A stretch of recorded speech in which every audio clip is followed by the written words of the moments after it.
4 pallets, pallet breakers, some gloves. Let's see what we can turn this into.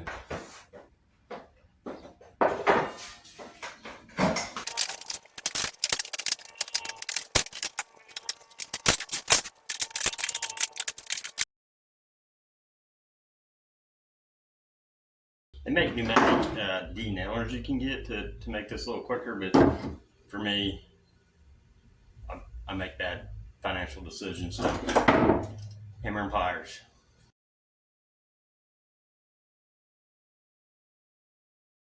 To get the point, I'll just skip to when all this is done. Hours worth of work this morning. I took apart 3 pallets, busted nails out. I got me a pile of wood. It's not great wood, but it is wood nonetheless, so we can make something out of that. There are easier ways to get wood.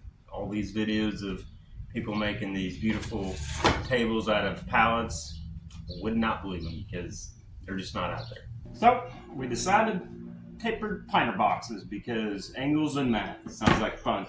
I'm going to glue up some panels, got to clean up an edge, get these glued up, and then we'll figure out what we're going to do from there. I'm running through here, get them relatively flat.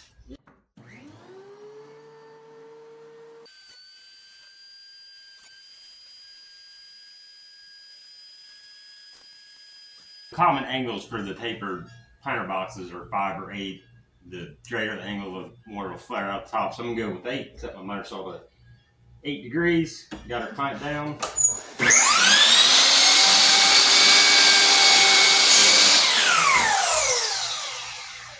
See. So now, down. Make sure you flip your board over. Down. Get my measurement.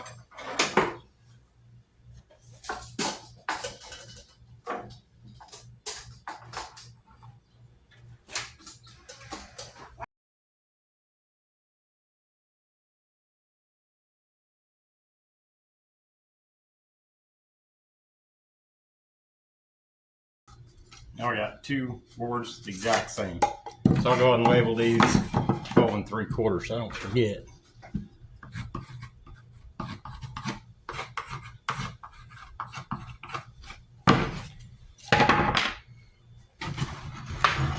So after you're done, this is what you should have. A nice tapered board, so your shorter board will line up with the short end of your longer board.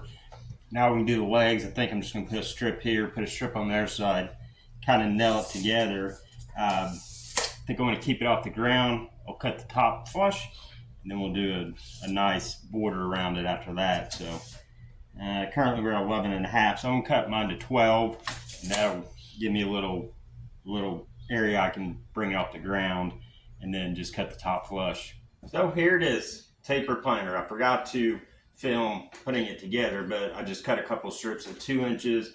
You tie in the front and the side panel with some nails, some shorter trim pieces on the ends to kind of tie it together. This will be painted, so I'll just fill some holes, do some sanding, throw a little spray paint on it. On the inside, we just cut a couple runners to fit. I believe these are 8-ish inches. And then we'll throw some slats in there to hold your pot. The good thing about this is that it won't hold water, so it'll have nice drainage. So we do have this is a 10-inch pot. Fits in there just nicely. Put a plant in there, it'll be all pretty and whatnot. So I'll get to filling holes, sanding, throw a little spray paint on it, and then call this one a wrap. So after some sanding, 80 grit, 120, we'll grab some spray paint and paint her.